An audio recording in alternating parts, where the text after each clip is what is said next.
All right, welcome to the Eric J. the Great podcast show. Got a special guest on the show today, hip hop legend, Freestyle King, Lil Flip. How you doing? Bless, man. I woke up today, bro. How you doing? Hey, that's always a reason to be happy, man. You got another 24 above ground. It is. So for anybody, I'm pretty sure everybody know who this is, but if you don't know who this is, we're gonna play one of his songs, and then we'll get into his whole story and into the interview. Let's do it. Banger right there, dog. Thank you, bro. For real. Yeah, that's a banger, man. I like spirit-led music. I know when I first heard that song, I was like, yeah, that was a real deep song. I know that was spirit-led right there. That's always the best music right there. Man, thank you, bro. For real. But that's where I started though. So I started out doing music in the church. You know what I mean? My mother, rest in peace. Um, she basically was the choir director for the church. So she played the piano and picked what, records was gonna be played and all that. And so I sung in the choir, I played the drums. I was still doing rapping as well, like just as a like kid, like toddler type stuff. Like literally it was the family business, kind of like the Jackson 5. So and then even in my music, a lot of the message and stuff, I talk about God in my music, and I put messages and stuff that my dad and my grandparents taught me, like real lessons. Like some people, when they, come from the streets or did street activities, a lot of times they only tell one side of it, like, just the balling and the up part of it, but they ain't telling you, all sides. And me coming from living multiple walks of life, like I'm gonna tell you, the pros, I'm gonna tell you the cons, I'm gonna give you the game on how to deal with your homeboys, how to deal with these snakes in the industry, just things to, give you a peace of mind and some logic. I don't make music for dummies. I make music for people who think and who leaders and who want to go straight when everybody else go left and right at the fork in the road. Yeah, we going straight. Yeah, absolutely. Yeah. So first off, man, tell the people where you from. Born and raised in H-Town, Houston, Texas, South Side, Cloverland to be exact. That's what's up. What's the first thing that come to your mind when you hear your hometown? First thing that come to mind when I hear Houston, I think about DJ Screw. I just think like you hear Houston and we got our own genre of music, which is screw music. So Houston is really Screwston. Absolutely, man. There's a lot of legends though came out of that city, man. Correct. I agree. So for anybody that never been to Houston, just kind of describe some of the struggles you had to endure growing up as a kid slash teenager, just an everyday African American kid growing up in Houston. I didn't really have too many struggles because I was blessed with my dad and my grandparents, like kind of, well, I ain't gonna even say kind of giving me the game and not sugarcoating life.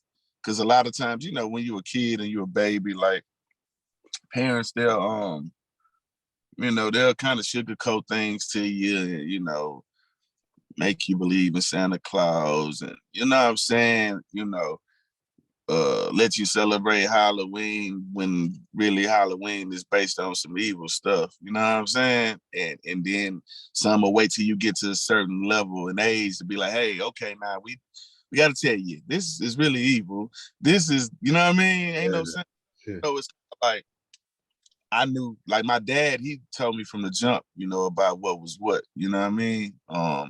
My grandparents, they played the, Santa Claus game, Tooth Fairy game type stuff. You know what I'm saying? But I think I just had so much knowledge as a baby and as a kid that I was always thinking 10, 15, 20 years ahead of me. Because when you raised by grandparents and stuff like that, a lot of times people, when they get to a certain age, they get stuck in their ways and they try to implement what they, know and how they were raised back in their day And sometimes they don't realize it's a 20-year difference, 30-year difference, 40-year difference, meaning like times have changed, you know. Like one of the biggest things that me and my grandpa used to have debates about is, why did I want Air Jordan tennis shoes? Like, why you want some shoes that cost $150?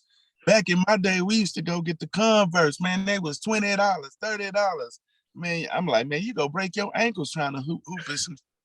Now, I know people used to in chucks back in the day, but boy, man, you been and broke your ankle in them chucks with no ankle support, man. So I didn't have really many struggles, like, because I was blessed to be given knowledge at such a young age that it prepared me for life and for business and for how people act and how friends act, and it taught me to be able to go with my spirit. So, you know, just growing up in H-Town, man, you just got to know how to move and stay out the way, stay out of people's business, man, and just keep doing you. And, you know, so that's where you survive in H-Town, man. Stay out the way, mind your business, man, and move the correct way. You know, I choose to move militant. Yeah, absolutely. That's the best way to move. So you have any siblings? Yeah, one brother and four sisters. Okay, are you the oldest? I am the leader. That's what's up. Yep. So that's why I got to make sure that, you know, which my sisters and brothers, they all got different things and businesses, and they got their own thing, man, and they really, you know, doing some things. One of my sisters, she write books and she helped the kids with us in Exotic Pop. We got financial literacy stuff we be doing. We got the books where we teach the kids about saving and spending money, you know, when they're young. So I'm actually very proud of her. And then my other sister, she got you know, they do hair, and my other sister was in the military, and, you know, and when my other sister, she got a clothing line. So it's kind of like everybody doing some stuff, and we not thinking regular. So, you know, I'm actually blessed to have them in my life. And yeah, we spent Thanksgiving together, and it was a great day. Yeah, absolutely, man. It's always good to have a good family foundation, because you can take that for granted because everybody don't have that. Now, for real. So what type of activities you was into as a kid? Did you play any sports, anything like that? Yeah. I played basketball, football, baseball, taekwondo, boxing, um, golf, stuff like that. Man, yeah, almost everything you can play, I pretty much played and tried. But basically, I love basketball the most. Basketball was point guard, but I was the best shooter. No. But I was the fastest on the team, so it was kind of like, man, you just got to be a double threat. You got to bring the ball up the court, and if you want to shoot, then you shoot. But um, yeah, I was 3-point champion back to back in middle school, and the free throw champ back to back, and still got some of my trophies. I can't find the other three. I found one of them though. I put it, like, the name of my album I just put out, that record you just played, God Got Us All, that's on my album called Funds and Flip. That was the middle school I went to in Houston, on the southwest side of Houston, which is a very interesting side of Houston, man. It's a lot going on that side of town, man. And you know, I survived and was able to adapt without any problems and stuff like that. But yeah, basketball, man, that was my favorite. And then for football, I was the first string running back. I played safety, kicker, and then I was the second string quarterback. Like, just in case the guy got hurt, then I had to go play quarterback. You know what I'm saying? But Oh, yeah. I had, and in baseball, I was center field. But I'm really a pitcher. You know what I'm saying? But I seen somebody get hotline with the ball. And for the fans and the viewers don't know, that's like when the pitcher throw the ball at you, and, you know, you hit the bat and hit the ball, and the ball go directly at the pitcher. Ooh. You know, sometimes they hit the ball and they hit the pitcher, like, and your reflexes got to be very, very quick, because that batter hit that ball going, you threw it 100 miles and then they return it back to you, probably going the same or going half. Or man, listen, if you ain't fast, so I saw a guy get his whole like orbital, like his whole eye like got just fractured, bro, because he got hotline with the ball. And I was like, you know what, man, I'm gonna stay in the center field, man, and just. But baseball was kind of boring to me because I was in center field and nobody really hit the ball out there. Like, you know what I'm saying? Like, our pitcher was so good, you know what I'm saying? Like, nobody never really hit the ball out there. So we was just out there bored and Houston hot. So I'm like, oh yeah, I'm gonna stick with this basketball. We get to practice in the gym with some air conditioning. Let me go and stick with the basketball, man. Yeah, absolutely. I can feel that baseball was boring. I played baseball and I was like, man, like I was good at it. I just did, it was just more, you know. Right. Action for me. Like, it just, but I saluted, man, and shout out to them Stros, man, the Mastro. Absolutely, man. So are you the first person to in your family to jump into the music business, or did you have anybody else in your family that was in the music business before you? I mean, my grandmother, she was already in the music business. She never like went to the studio, and that's one of the things I wish I did. I wish I would have got her to sing on one of my records, man. Like, I planned on doing that. Like, I just wanted to find the right record, but that's one thing about it, man. Time, you never know what's gonna happen. I wish I would have got her to sing on one of my records, but yeah. So she was just in the business as far as playing for the churches, going to different churches, people hiring her to play at weddings and stuff like that. She never like formally put out an album, but family members in the family like Terry Ellis with En Vogue, she was the first one to make it. And so I always, looked at that like, okay, it's like a inspiration for me to follow. And I was able to go to a few of En Vogue concerts and be backstage. And I met Michael Jackson and a few other people. And just like I was able to learn the traveling and performing aspect as a kid, right? So that whole stage fright thing, shy, the word shy, stage, those two words, those don't exist in our vocabulary, like in our household. So being young, I was already groomed and to go travel and perform at these different churches. And then in between that, I was doing rap battles and I was doing talent shows. So I would find out when these different talent shows would be in town. And I had my Uncle Robert take me as a little kid before I was, old enough to drive and stuff. So I was just going, bouncing in between that. Rap battles, talent shows, winning the prize money over here, winning the trophies over here, And a lot of these events, it was different labels that would be there sometimes. The judges would be different people who are in the industry and, had success. So, they would be like, yeah, man, give me advice. And, man, we can sign you and all these different things, man. So, a lot of this stuff, man, this ain't new to me. Oh, okay. Well, would you say that whole time frame led you to doing music, or what really led you to doing it? I was already doing it, so it was just kind of like playing basketball and stuff. Like in high school and middle school, I was already like really like putting out like cassette tapes and little mixtapes around like the streets, pressing them up. And then this company called Disc Makers came out, and I would press stuff up with them. And it just got to a point where my buzz, it was just getting crazy and crazier, crazy. And then by the time high school came, it got like even crazier.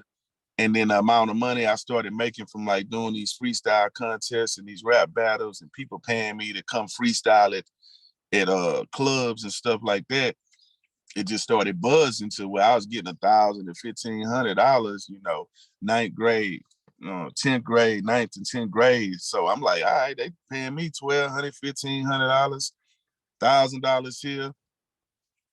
Some people, you get a discount too, go get the $750 too. But hell, I'm just like, all right, it's cool. I'm just freestyling and doing a few of the records that I made that, so it was just, I started seeing the fame and the money coming faster from the music, and all the people that was supposed to go pro basketball, football that I went to high school with, the ones like that were older than me, like they would go to college, and then like the next year I would see them like in the hood, like, man, I'm like, what's up? Oh man, I got hurt, man. Oh man, college, man, that shit too hard. Like everybody had their own different reasons of why. So I'm like, damn.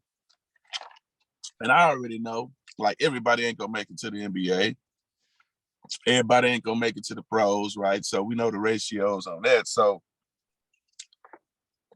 I want to go to the NBA, but I'm getting paid off this music. I'm getting paid off street money. Like, hey man, listen, I ain't got to worry about spraining my ankle, ACL. Like, I'm a rock with this. This is what I started off doing anyway, using my voice as an instrument. So, I mean, God just was like, hey, this go on, do what you was doing for me, and still make sure you spread your message. So here we are. You know what I'm saying? I figured out how to put the word of being righteous and the word of God in between the other realities that I've experienced. You know what I mean? So, you know, I look at myself as like I would say the street preacher. Like, I'm not gonna sugarcoat life to you. You know, sometimes some of the things that's in the Bible is sugarcoated, and some is just straight to the point and blatantly bland, you know, straight to the point and blatantly real where you understand what it is. But for me, if, you know, we're not supposed to judge people on what they did. So I don't look at certain things that people did. Oh, that's, you know, that's bad or that's wrong. Like, you know, like, hey, it's certain things, you know what I'm saying? And I just view the world a different way. So man, like I say, the music started picking up and the money started coming, and the accolades, and just seeing how I was able to change people's lives, and people come to me, man, I love that. And a lot of the stuff people be loving that I do be stuff I don't even like, because I always feel I can get better. Anytime I do a freestyle, anytime I do a record or something, I always feel like I could do better. So it's just me, you know. Yeah, you could be your hardest critic sometimes, but that what keep pushing you though, and not being satisfied. Correct. So who are some of your favorite music artists growing up? Like who you grew up listening to? Man, a lot of people. I name about 8 or 10 of them. Kind of like so you can see the variety that I got. We go start out with Sade. You know, that's one of my favorites. My mom put me on Sade music. Sade, Luther, Prince, Michael Jackson, um, Black Sheep, Jada Kiss, Big L, you know, Pac, Biggie, Ghetto Boy, Scarface, Do or Die, 8 Ball MJG, Twister, UGK, you know, DJ Screw, um, Speed Not Mobsters, Bone Thugs and Harmony, 3-6 Mafia, man, you know, In Vogue, Shy, Boys to Men, Dies Effects, Slick Rick, Biz Marquee, you know, Big Daddy Kane, LL Cool J, Wu-Tang Clan, you know, like, so I jammed it all. Tribe Called Quest, you know, Eminem, Janet, you know what I mean? Yeah. Yeah, that's classics right there. So where did you get your rap name from? Man, Flip, man. So it's multiple reasons, man. Like I always used to do flips for starter. And then I always used to buy these shoes. It's a store in my neighborhood called Active Athlete. And I would get the shoes and I would buy them and then wear them. And then like a month before they get ready to come out, sell them. Then I used to always buy the Jordans as well when I was little. And then I would get the white and I would get the black ones and I would wear one mix and match colors. You know, so, you know, oh, he flipped his colors. So it was many reasons, but the basis came because I was flipping. Like I said, I did the gymnastics and then I did Taekwondo as well. And, you know, all of those things, the parkour stuff, you know, running up the walls, flipping out the walls. Like I'm a big Bruce Lee fan. I'm a American Ninja, Blood, Sport, John Claude Van Damme, Bolo Ying. You know what I'm saying? Like martial arts, all those movies. Like I'm just, you know, a fan and a student of that martial arts, the whole technique, because it teaches you just like boxing and sports as well in general. Like every sport I played, I was the team captain. So I just always think from a leader aspect, and I go with logic over emotion. Okay. So take me back to the time when you first went to a recording studio, when you first started taking the music serious. Was it easy for you to pick up when you first started making music and recording songs with producers, or was it kind of a rough patch at first? Nah, it was way simple for me to do that, bro. That ain't I was already in the studios, man. Uncles and aunts. Sometimes we would go record stuff that was um like for my talent shows and stuff. Like I would go kind of do my recordings where I would just have my ad libs on there, but I would leave the hook on there. So I would get like my show tape ready. But yeah, it's easy for me to work with people. So being in the studio with the engineers, and I also engineer as well. So I learned and paid attention, and I had different people teach me. So like I engineer my own sessions, I mix my own sessions, and that was pretty simple, man. You know, all my report cards said works well with others. So that shit was just like, all right, because you got to remember, I've been practicing before we can afford to buy our own beats. I'm freestyling and rapping and writing raps over all the people beats. And then, you know, like when your parents playing the wax, the vinyl, some of those songs were extended, like the Gap bands and the different people, they used to have it might be 2 minutes, 3 minutes of just the beat playing and no words, you know. So that's when shit, I used to wait for some of that stuff. And then Kenny G, he used to play the, you know, saxophone, still play the sax, but it wasn't no words to his shit. So I had plenty of beats and stuff to practice to and rap to. So I was ready. I was over prepared. Like I told you, man, being in that military house, man, you can't really have no excuses and not be prepared. Oh yeah, absolutely. I know all about that. So as far as your recording process, do you still have a mixture freestyling and writing, or do you do more writing now these days? Um, I pretty much write probably, I say 10% of the time I write.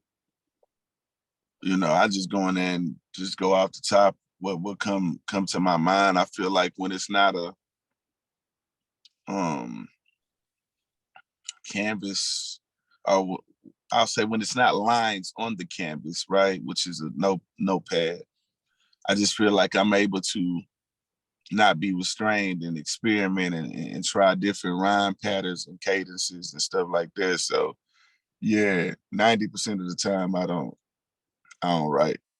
Okay. And you want to know something before we started this interview? One thing I thought about, I was like, I gotta ask him this. I was like, I'm a real big fan of battle rap, so I'll be watching the URL TV and things like that. And I thought about how they brought Cassidy on there, and I was like, man, I was like, if they should bring Flip on there, because I was like, man, I think Flip, that would be like dope, as far as like paying homage to, I think you'll do good in that battle rap arena type feel against one of their best guys. Yeah, well, I would have to go against somebody that come off the top of the head as well. Right. You know what I'm saying? Like, but man, them guys, dog, they be coming up with some shit that's so crazy. I I'd rather just be a judge, man. Like I still fuck with Smack, and I go to the URL battles, especially when they're in Houston. I flip the coins and stuff, and um I co-executive produced Easy the Block Captain's album. It's called, yeah, now Himothy. It's called Himothy, man, and that's the name of his album. It's out right now. We got a record called How Many Times, Freeway on that album, Cassidy's on that album. And shout out to Cassidy, man. He hit me the other day. Um, then I got a record with Cassidy and Easy on my La Clover Nostra 2 album as well. It's out as well. So, but yeah, I'm gonna leave that battle rapping, man, to them guys, dog, because you know, when it comes to that battle mind frame, you gotta get real disrespectful. Oh, You yeah. know what I'm saying? And but when I was battling though, it was off the top of the head. You know what I'm saying? Everybody, we just freestyle off the top of the head, and that's how we battle, you know, down south and stuff. But I do have a rap battle league called Lil Flip Rap Battle League, and I'm gonna bring it back once I get done with my movie and all this other stuff that I'm working on. Because I'm working on a movie called King Life and a movie soundtrack. So in between that, I'm working on Fun Flip 2. And then I got another project I'm gonna drop on my birthday on March 3rd. Then me and Zero, we working on Kings of the South too. We pretty much done. We might do one more record or something, but we done. But we always record a whole bunch of records and then we just pick, hey, I'm gonna use this for this, I'm gonna use this for that. And so you know, life been great, bro. I can't complain. That's dope, man, that you and Zero is doing like a project together, because when I seen, you know, Lil Baby and Lil Durk do it, and then I seen Drake and 21 just did theirs, I was like, man, I wish a lot of big time legends would normalize just doing like, let's do 12 songs together and all, just split them, you know what I'm saying? Because it's like, you probably worked with somebody before, like one or two songs, but as far as Mm-hmm. the whole project together, I feel like that's dope if a lot of artists will start doing that. Nah, I love that, bro. Pretty much, me and Ro, like we had dropped Kings of the South Part 1, man, I think 2005 or something. And so Part 2 coming out. But yeah, like that's the point I'm in right now. Like the only reason I'm still doing albums because my grandmother and my mom before they passed was like, "What you mean the Leprechaun 2 your last album?" And my granny was like, "You gotta use your gift." And so that's why I still put out albums now because they both passed away. And they was like, "Well, why you gonna stop doing music?" Like, so I wasn't gonna stop. I was just gonna focus on my movies and put my music on my movie soundtracks. But my granny was like, "You got to do another album. You got to keep on." James Brown, they don't stop. You know, the Rocky Road people, they ain't stopped. So here we are, man. So yeah, but I look forward to it's a few artists out there that I plan on doing some full albums with. And once we get it done, then I'll start making announcements, man, because you know how this go, man. You announce something before and then it don't happen, and then the fans, they be in them comments, man, you said it was coming out. What happened? So now I don't like announcing nothing until we done, until we mixed, mastered, got a couple videos, and we know for sure we got a date. And then that's how we do that. Okay. Okay. So in your opinion, man, what did you think the beef back in the day with you and T.I. had on your career? What I think, What do you think that had what impact that had on your career as far as you and the T.I. situation? man, what the great part about it is me and him, we cool now. So I ain't gonna go too much into it because you know what I'm saying, we sat down and we had a mutual agreement to not talk about it no more. So, you know, I mean, all I could just say it was an eye opener for a lot of people that I assumed had my back. But other than that, you know, we talked about it and moved past the shit. So ain't no sense of going into it, you know what I'm saying? I'm still doing great. I'm still blessed. And shit, I'm sitting in the $500,000 Rolls Royce, Cullen and truck with stars, man, you know, so my life is great and hasn't changed, man. You know what I'm saying? My lifestyle, my living, my happiness, none of that shit, man. So I'm still blessed, man. But yeah, man, we squashed it, man. So ain't no sense of keeping on. Yeah, I feel that. So what point of your career did you really had the confidence to know you could pursue the music? You said that what? At what point did you feel like you had the confidence to pursue the music when you first started? It was already put in me as a baby. Mm. it was like already, like when you keep getting praise for the same shit, like winning all these talent shows and battles and trophies, and everybody telling you, yeah, he's great. Well, shit, all these people saying the same thing. Let me, why not? Why not run towards something where they're already embracing you and you get money off of it, and people, you know, would get a life, they arm to get in this position. So it's like the universe just kind of showed me like, nah, you can play these sports, you can want to be a hooper, you can, but hey, this is what was put in you. You know what I'm saying? Like music is embedded in me. So I'm born and it was just like, hey. And as my mixtapes and my buzz picked up and DJ Screw, you know, noticed me, and it's the motivation, these behind the scene conversations with people like Devin the Dude and Snoop Dogg and all these people, like these conversations that they have with me and give me game. And Jay-Z tapped me on the shoulder in Dallas and say, hey, Flip, man, I like what you're doing. Keep on doing it.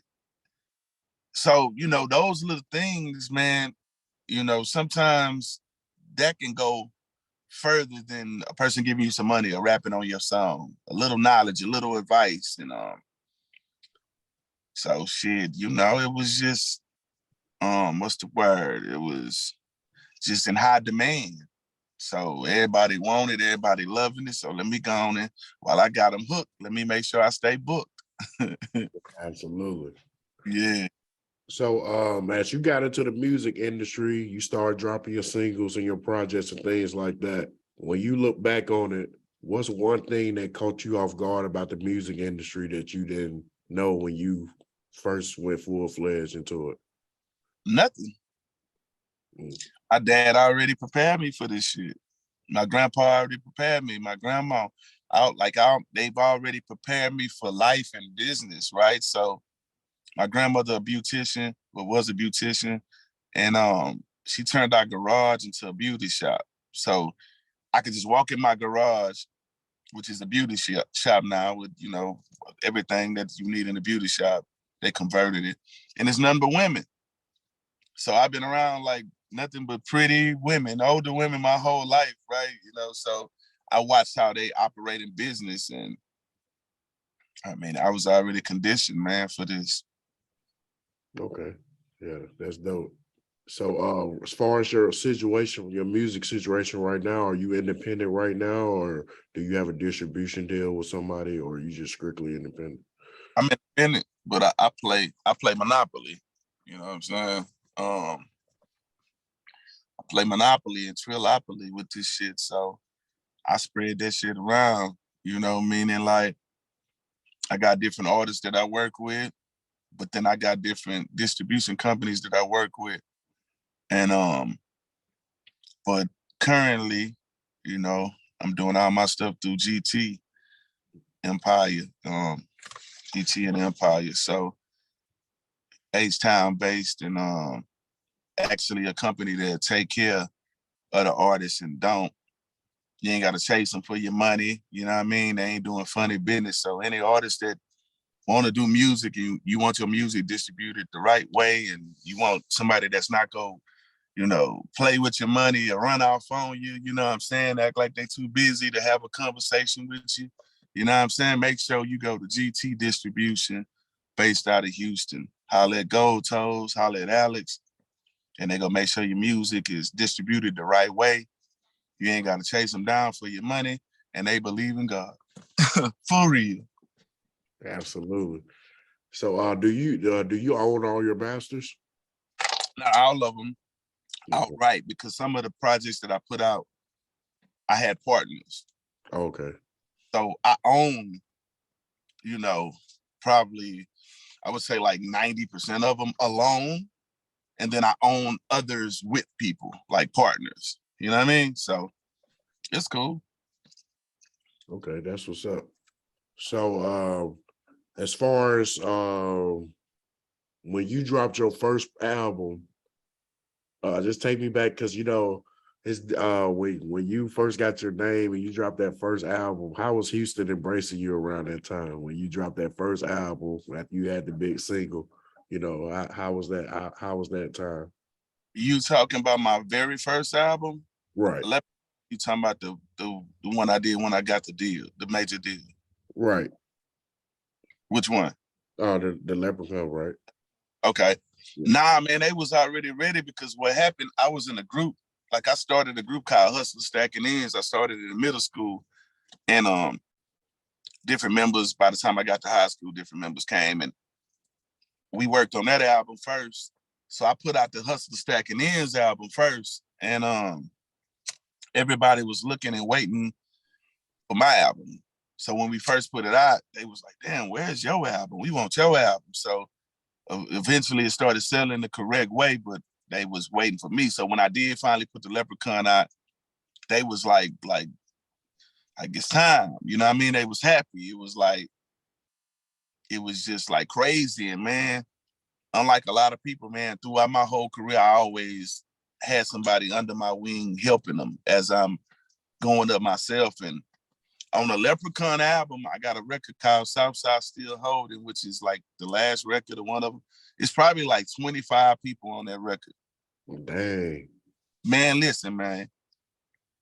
By 9 of them people was cats that's from the streets, from my hood, from my area that I recognized they had talent. Like they could rap, but they was in the streets. And so a lot of them cats that's on there, man, was street cats, man, real street legends, man, that, you know, that rapped on my shit, man. And those were people, you know, that I was cool with and still cool with till this day, man. So yeah, now that the streets was man happy, man. Everybody was happy. I had stuff on there for women, still stuff on there for the streets, the flousers, the like. That's why when I make my albums, man, it's like gumbo. I want to make sure I touch on different things. I want to be able to tap into people's different emotions, like mad, sad, happy, you know, vulnerable, for the ladies, you know, for the strippers, for the gangsters, for the pimps, for the hoes, you know, for everybody, because I don't want to just make music for one type of person. I want to make music for all people, you know. Yeah, absolutely. So this is something I'm interested to know because, you know, I keep up, I'm a real music junkie. So, you know, describe the music scene in Houston back when you first started versus right now, the music scene right now in 2022. Cause I'm looking at all the newer artists like Salsa Walker and all. Ooh, Yeah, I love Salsa Walker, man. So just describe the difference, or is it any difference, you know, as far as how the music scene is, and do a lot of artists work with each other back then, or is it still the same as far as artists working with each other? it's not the same. It's a different time. I mean, like definitely with the internet and the, you know, social media, man. But what I will say is a lot of people are working together in collaboration, like collaborating and doing collaborations. So the vibe that we had, like when I was like first buzzing and stuff like that, is coming back, and it came back. You know, it was a time everybody was just working on their own stuff, and you over here, I'm over there, and it's competition, and you know, everybody you know, maturing up, like, you know, growing up and stuff, and more people are seeing things in a more business way and grown up mind frame. Like, you know what, man, it could be multiple kings out here, man. It's, you know what I mean? It could be multiple bosses. It could be multiple goats. It could be multiple, you know what I mean? And, you know, we all got that competitive nature, you know what I'm saying? We all want to be number one and all that stuff, but I feel like I'm very proud of my city and all the mature and the growth. And I'm proud of Sauce Walker, man. That's my guy, man. Everything he told me he was gonna do, man, he did it, man. So salute to him. He remind me of myself, man, because I'm one of them people, man. I come up with an idea, I say I'm gonna do it. You know, don't nobody want to invest in it. It's cool. I'm gonna invest in my goddamn self. So I salute him and commend him for, you know, pushing H-Time and being entertaining. And it's all to the G, man. But it's a lot of rappers out here, man. Lil Jeremy, Gas Gang, man, you got Peso, you got females, you know, from this area, Kinder Man, you got Jade, you got Queen of Come, like, even though some of those people are from little towns, outside of Houston, but you know, Houston, we embrace them, man. They show us love, we show them love. But yeah, the moment right now, man, everybody working, man. You know, the Propanes, the Martezes, XO is working, hard producer, but he do music too, man. So the Rec Shop movie, man, about to get ready to drop. We just had the premiere. I'm on the movie soundtrack, so I'm proud of Houston, man. You know, I'm proud of what we got going on, and the Astros gave us another trophy. So just the life and the momentum, H-Time, man, we proud, man. Yeah, absolutely, man. Houston been going crazy lately as far as the artists and things like that, man. It kind of giving me Atlanta type vibes as far as like, you know, a lot of big artists in the same city. Oh And yeah, shout out to Travis too. I can't forget Travis Scott and Tobe. oh yeah, absolutely. Yep. So as far as your records, your singles, have Mhm. you had any single outdo the Game Over single? No. Sunshine was my biggest record. Okay. Just, but Sunshine was bigger than Game Over. But nah, I haven't had nothing I do those. Okay. Yeah, I like that Sunshine record. That was a real dope player vibe right there. Thank you, bro. So for all your fans out there, man, just explain some things that you like doing in your spare time when you're not doing music. I say bowling, fishing,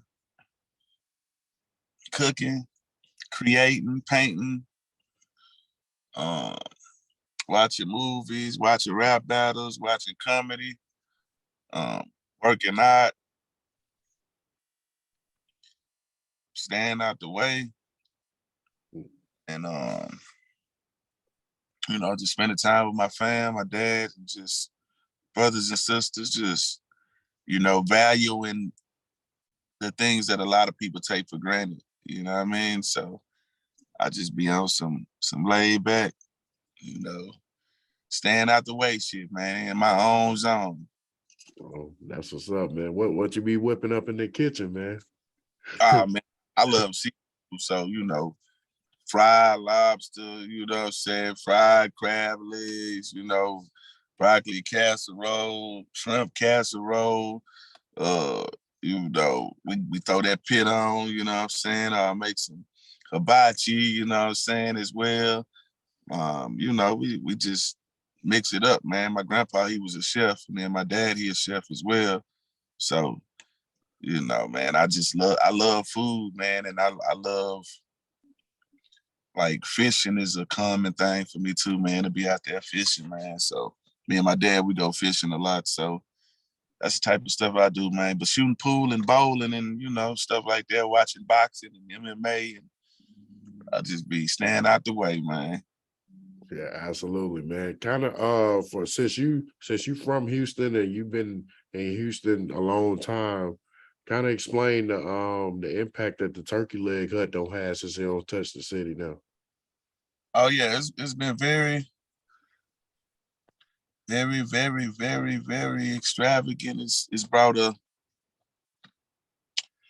lot of tourists to our towns, man. So to see what him and his wife doing, man, Lynn and his wife, like even expanding to Atlanta and different things that they doing, man, I'm proud of them. Like, infinity salute, you know what I mean? And like when I go get the Alfredo turkey leg, you Oh, know, and you can get it with the pasta or you can get it with the rice. And they put that cream sauce in the shrimp. It's shrimp Alfredo. I get it with the rice. Get it with the rice, man. Listen, man. Hey, man. Say, man. It's the, yeah, I gotta come to Houston. I ain't never been to Houston before, but I said I gotta hit that spot though. gotta go there. Gotta go to Papados. You gotta go to Lotus. You gotta go to the stuffed baked potato factory. Man, you gotta go there, man. You gotta try that out. 5015. You gotta try there. You gotta try Timmy Chan's. You gotta try Frenchie's. It's about 7 or 8. You know what I'm saying? You gotta try, man. We got a few things, man, out here. Yeah, that's what's up, man. No, I'm from Birmingham, Alabama, so Okay? I know about that soul food cooking. I like soul food, so Man, I just passed through the other day. That's crazy. Okay. as far as your music career and just your life in general, man, what's some short and long term goals you want to accomplish?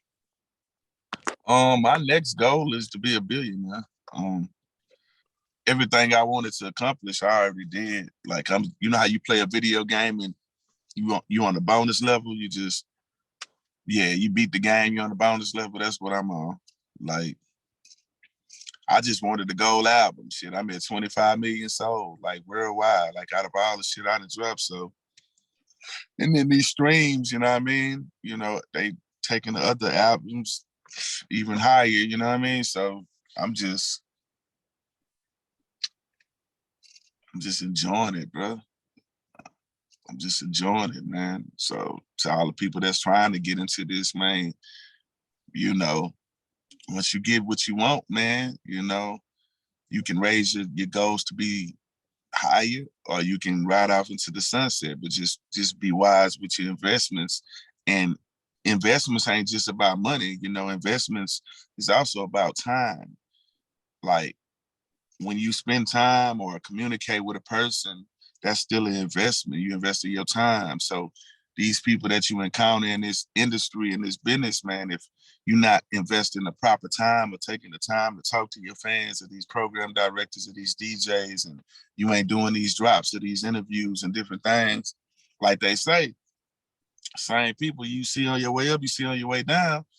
But me, I'm always showing love to people. You know what I mean? So it's plenty of people I've done business with, man, and it's been times they've been short on the money or whatever the case may be, but I'm like, all right, man, I ain't tripping. Just send it to me when you can. You know what I mean? There's people I show love to, gave them discounts, and I bump back into them later. Man, hey, man, I'm on now, man. I know you showed me love, man. You did a show for me, man, back in the day, man, for 5K, man. I know I was supposed to be giving you 8,000, man, but that's all I had, and you rocked with me. You came to my grandma's house, and you feel me? You shouted out my store.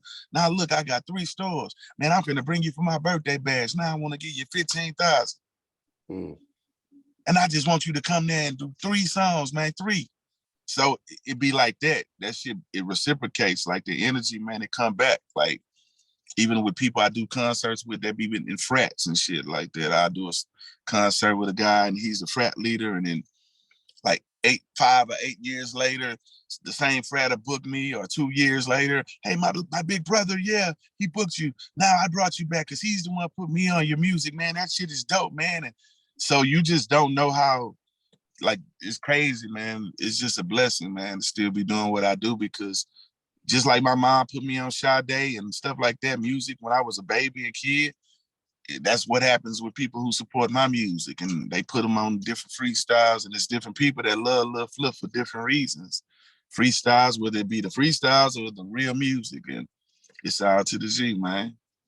Oh yeah, absolutely, man. I'm a big firm believer on you put positive energy out, positive always come back. Put negative out, negative always come back. So that's something I focus on every day when I wake up. I try not to treat nobody how I would want to be treated, and try to Mm, put positive energy out, even if I know somebody's intentions might not be good towards me. I still, just take the high road and do positive if I can. damn right. Yep. My dad say, you got to be accountable for how you treat people, not how they treat you. So if a person treats you fucked up, you ain't got to treat them fucked up bad. You can just acknowledge that shit and be like, okay, and then you can move around. Yeah, absolutely. Yeah, you can just move around, man. Remove yourself from that type of energy, man, and stay out the way as much as possible. Absolutely, man. So I know you say you're working on a movie and some projects and things like that. Just explain the upcoming things you got coming out for the rest of this year in 2023, and any features, things like that. Man, my King Light movie I'm working on, I'm about 60% done with that. The soundtrack, I'm about 80% done with that. Lil Flip Part 2, I'm gonna probably drop at the end of January. or maybe February. I'm gonna figure it out. But I'm working on that, man. Me and my guy Cash Star, we just dropped a project called Make It Make Sense. I'm working on some web seminars and another book I'm working on. My first book is called Don't Let the Music Industry Fool You. I put it out probably like 7 years ago. But I'm working on some more books, clothing line. I'm bringing jerseys back. You know what I mean? And it's just gonna be creative. Some of them gonna have my art. Right now, I'm designing. Well, I already designed them. For my high school, I went to Word and I designed the basketball jerseys. So we about to do that. And man, I'm just doing a lot of stuff in the community. Like 2 days ago, I just got presented with the Joe Biden Presidential Lifetime Achievement Award for all the stuff I do in the community. They gave me a medal and everything, and so man, that's why I dropped God Got Us All video. I dropped that on Sunday because that same day I got the Lifetime Achievement Award. So I'm like, and it was on a Sunday, and then that, was the day Pimp C died. Rest in peace to Pimp C. And then God Got Us All video dropped. So, December 4th, man, I'm always remembered in 2022. And I'm gonna just keep on doing what I do, man. For the people that's following and watching, the best way to know what I'm doing is Instagram, Lil Flip 713. That's where I post most of my stuff and what I got going on. I post it there, and then I just step back and get back to the art and the craft, man. But one thing about me, man, my quality, like for all the people that wonder, well, Flip, man, what he been doing? I still been doing music. I drop 2 to 3 projects a year. But some of my best work that's out right now for anybody watching this, you know what I'm saying? Go to Spotify, type in King Life, type in King and type in Life, because I dropped 2 albums. One is called King, one called Life. That's one of my best albums. I put that out like 3 years ago. My Flip Mayweather project is one of my best bodies of work. Shout out to EXO. He did like 5 records on there. It's got the record flex mode on there. That shit is crazy. And then like the project I just dropped, 400 Flip. Check that out, man. Like that shit is it's dope. I got a smoking record with Devin the Dude called 4020 featuring a band called Them Roots Music. And then who else I got on that record? 400 Flip, because I did mainly by myself. Yeah, I think Devin is really like the only feature on there.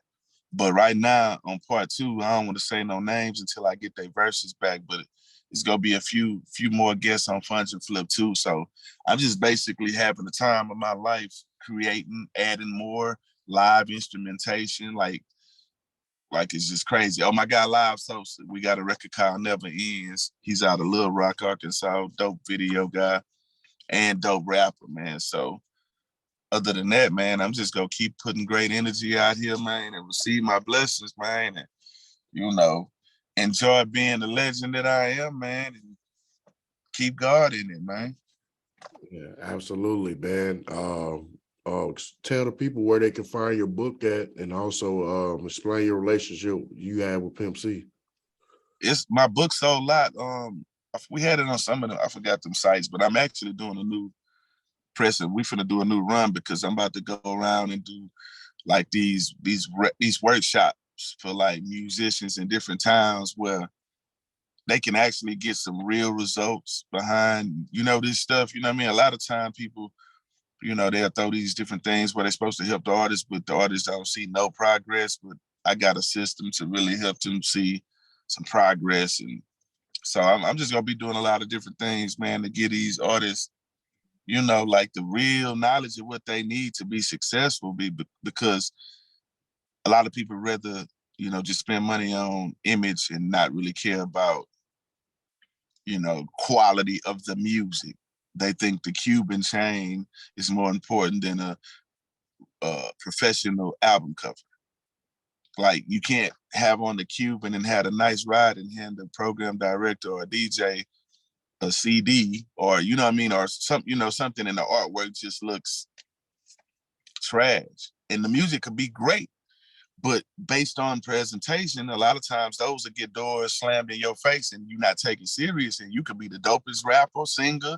So, you know, it's a lot of things that, you know, I just want to pass on to the people, the generation that's coming after me. So when they out here handling and conducting business, they'll be on their P's and Q's about their business and more focused on their business instead of partying and trying to let somebody else handle it. So, you know, but yeah, man, Pimp C, man, I learned a lot from Pimp C. Rest in peace to him and Mama West. I learned a lot about booking concerts and how to not undervalue yourself, and just how to move and not be afraid to speak your mind and represent where you from. And, you know, one thing about Pimp, man, he was proud to be from Texas, and he didn't give a damn how you felt about him talking about the slab and the candy paint. He'll let you know it don't matter whose song. He could be on a New York person song who just spitting lyrical bars. He's still finna let your ass know that we coming down and we popping trunks and we from the side. So, you know, the game and the knowledge that I learned from him, and him blessing me rapping on a couple of my records and me rapping on a record of him, you know, I'll never forget Pimp C, man. And every time I do a show, you know, I'm screaming R.I.P. Pimp C and Big T and Big Mo. And, you know, I'ma hold it down. I am my brother's keeper. Smoke some, bitch. Can't say smoke some, bitch, and don't smoke nothing. So this for Pimp C. Smoke some, bitch. Yeah, absolutely, man. Before we wrap it up, man, I got two more questions. So I start asking all my guests this question right here. So how do you want people to perceive you? As a person who don't love money, a person who fuck with Iceman, Nick, and King Johnny, the Freestyle King, the one that took pictures with the fans when other entertainers were mean, Mr. Game Over, Mr. Sunshine in the Range Rover, Mr. Like a Pimp, Mr. Green and Gold for words in the same colors as the Sonics when they had Sean Kemp. My real name, Eric. This is Eric J. I'm the Freestyle King. We both jam UGK. Hey. Birmingham, where my partner from. First solo album that I dropped, it was a Leprechaun. Remember me is the king of this shit. Remember me with the ring. But nah, man, they could just remember me as a person who never let the money and fame like change him. Like, I started doing music for God, right? I always had nice things, you know what I'm saying? I always worked and I always kept a hustle. I always showed respect, waited my turn, you know what I'm saying? Respectful, never shied away. Always been the same, you know what I'm saying? My story not gonna change about nothing, you know what I'm saying? I show love to my fans. I'm a king of the people. You got two kind of kings. You got a tyrant and you got a king of the people. I'm the one that did the features with the different artists. I'm the one that even when I had multi-platinum records and was #1 on TV and radio and Billboard, I still was doing features with the underdogs. I still was showing love even when these major labels tell us, when you get to a certain level, oh, you don't need to mess with them. It's gonna help them more than it help you. Okay, that's fine. I'm already doing great.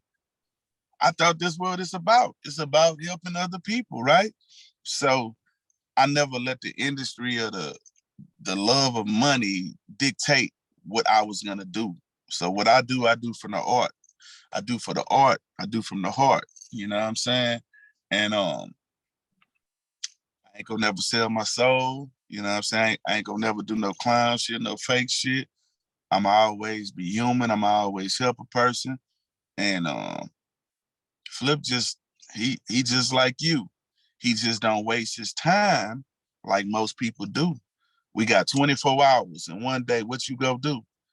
So I'm just a person who don't waste time. I value people. I value relationships over the money. And I know this is a long explanation, but it's a lot of shit to me. It's many layers to Flip. You know what I'm saying? So recognize me as the realest and the trillest. What you talking about, Willis? Absolutely, man. So who's your hip hop Mount Rushmore? Give me your top 5 hip hop Mount Rushmore. Man, well, I ain't gonna lie, man. I'm putting myself on my Mount Rushmore, and I don't care how nobody look at it because I'm telling you, man. If you listen to the last 4-5 projects that I put out, I always pride myself in elevating each album. I want to get better, production, everything, topics to do. Man, I'm telling you, if you listen to the last 3 projects I put out, man, I'm like in a whole different zone, like creativity wise. I'm like in a whole different zone. So I'm gonna put myself on it. So how many people on there? What is 4 or 5? You do 5. We doing 5. So I'm gonna put myself on it. No particular order, you know what I'm saying? I don't have to be the first face, you know what I'm saying? But I'm on that motherfucker. Yeah. Yeah. So I'll be up there. I'm gonna put Pac up there.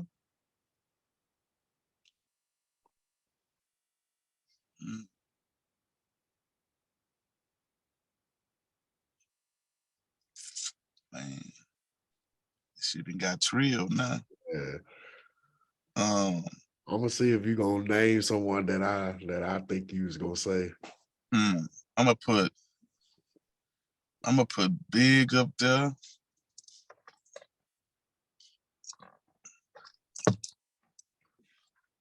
Put Jadakiss up there. Damn, man. That 5 shit crazy, dog. Damn, man. Cause it's like I'm mixing rappers. I'm trying to figure out rappers or just Mount Rushmore. Cause I want to put DJ Screw up there. Man, that 5 hard, man. I'm just gonna have to let DJ Screw take the final shit. You know what I'm saying? Oh yeah. Those are just people that influence my life, but it's like it's a teeter-totter between swapping Big out for MJG. And you know what I'm saying? And this is not on the skill level or nothing criteria. It's like just MJG influenced my life and me being an MC as well. He's one of my other favorite rappers with Jadakiss. You know what I'm saying? So it's like I kind of got to put, MJG up there. I thought you was gonna say Pimp C. Well, it's like you gave me 5. And so in my mind, usually when people ask me my top 5, it's like, are we talking about top lyricists? See, I asked the extra question. I'd be like, hey, we talking about lyricists or just of all time great records? Or I'd be asking the category because then, I look at it like your own personal Mount Rushmore, like, the people that or who I think is the dopest lyricist. Like you feel me? It's different. It'll be a different Mount Rushmore. We say, who the top 5 rappers of all time? Who the top 5 lyricists? Who's your top 5? So it gets tricky, but those people had a lot of influence on, what I'm saying, how I operate, what I'm saying? Like, definitely. Okay. So closing remarks, man. Anything else that you want to let the people know that you got going on and let people know how to find your social media, YouTube channel, things like that? Man, I'm just working, man. Follow me on Instagram, Lil Flip 713. We doing a lot of stuff with Exotic Pop, helping the kids, Exotic Pop Kids, Exotic Pop Treats. If you want to get Exotic Pop, go to Exotic Pop Distribution, you know what I'm saying, .com. And I did a joint venture thing, man, licensing deal with Gas Guards, man, company, man, you know what I'm saying? And I got my own Strange Sunshine. And so, I'm just doing a lot of different things, man. I've already diversified my portfolio, and it wasn't just to make the rollie glow. It was to buy land and the plane and to have fans. And hopefully they don't do like the song Eminem made, Stan. But yeah, because life is more to popping perks and Zans. Yeah, so when you come to H-Town, go to Turkey Leg Hut and Timmy Chains. From Cloverland, I'm Flip Gates, and with George Floyd and Vanessa Gillian, I stand.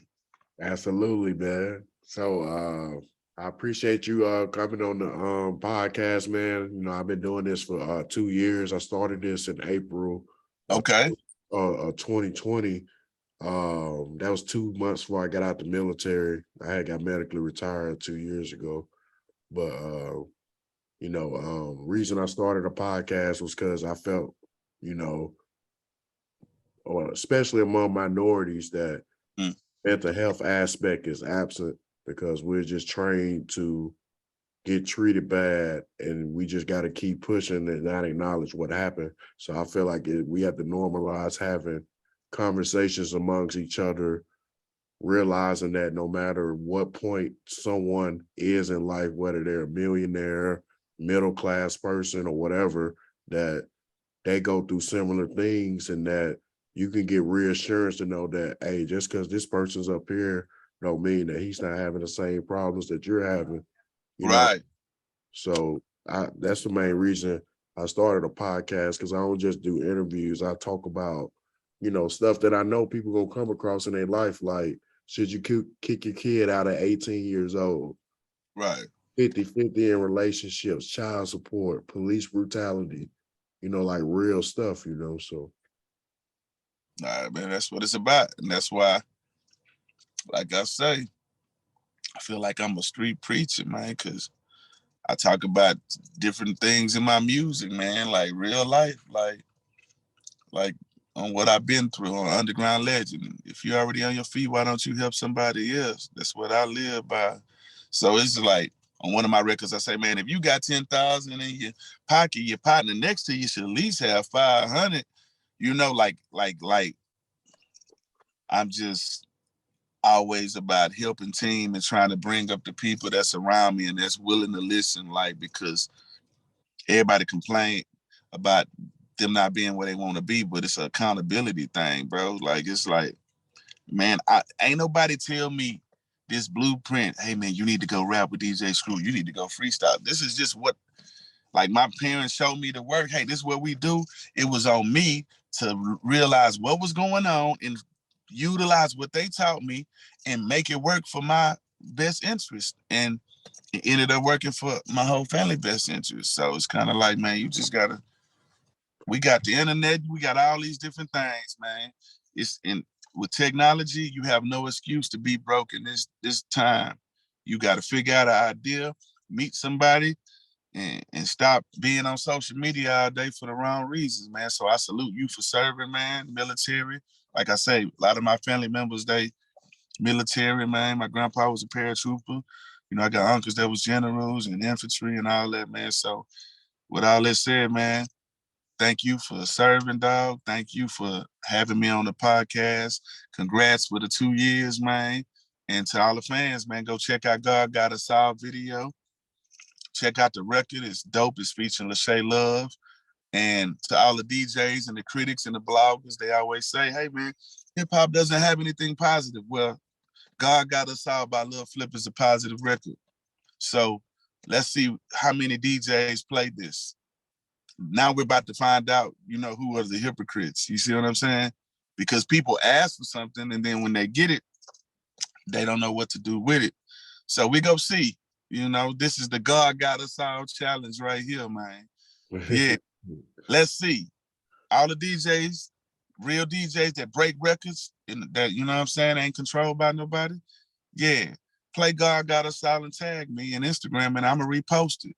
Yeah, it don't matter if you just play it one time. It's cool, you know? But yeah, God Got Us All, man. It's out right now, and I thank God for everything I got, man. So I salute you, bro, and thank you, man. I'm finna get back in the studio and finish Sponge and Flip too. I got work to do. Oh yeah, absolutely, man. I appreciate you coming on, and anytime you want to come on, you can reach out to me. I know I'm cool with your assistant, AJ. I interviewed your Right. goddaughter a year ago, Princess. So, Thank you, man. anytime you want to come on, man, just feel free to reach out. I'm Eric J the Great on Instagram, and we can do it whenever. It don't have to be an interview. Like I said, with the real topics as well. Yeah, I'm with it. I'm down, dog. Hell, my middle name Eric. So, from one Eric to another, man, I salute. Yeah, absolutely, man. And you have a good night. And this concludes this episode of the Eric J the Great podcast. I appreciate all my supporters. We almost at 3,000 subscribers on YouTube. Everybody go check out the Rez Deshaun interview and Shawty Low Jr. interview as well. And All right. Hello. I and like the, and I need to do a record with him. And I used to jam that harder way, that hard. man, did you listen to his last album? His last album, he just dropped a project 3 weeks ago. It's fire, no skip. I ain't know he dropped it. I'm gonna check it out, man. I fuck with his music. I love his melodies, man. I used to jam that harder way, bro, so much. I'm probably responsible for about 10,000 Spotify or Apple Music streams, man. We be jamming it, man. Like the pain and passion he put in that shit, man. I just felt that shit, man. So I fuck with a lot of the man, younger artist music, man, the new people, man. They out there doing it and making their money, man. So I salute anybody that's doing some shit, man, positive, man. So like I said, thank you, dog. I'm finna get in the studio and yeah, I got his manager's phone number. I can give it to AJ, because I just interviewed him 2 months ago. So if you need to, yeah, please do. Yeah, I would love to do something with him, man. And that would be dope, a dope record. okay, yeah, I get a number to AJ because I interviewed him. I don't know if you know who E Blue is. He's from Houston. Yeah, I heard you. Yeah. Yeah, I interviewed him too. So Already. they in the same camp together. Him, Free Band Test, and One Shot Deals. That was DMX artist before he passed away. They all hang together. So yeah. Now send it to AJ. That's fine, man. I'm with it. okay. Thank you, bro. All right. Have a good one. You too. Exotic Pop. We out, man. Go get that.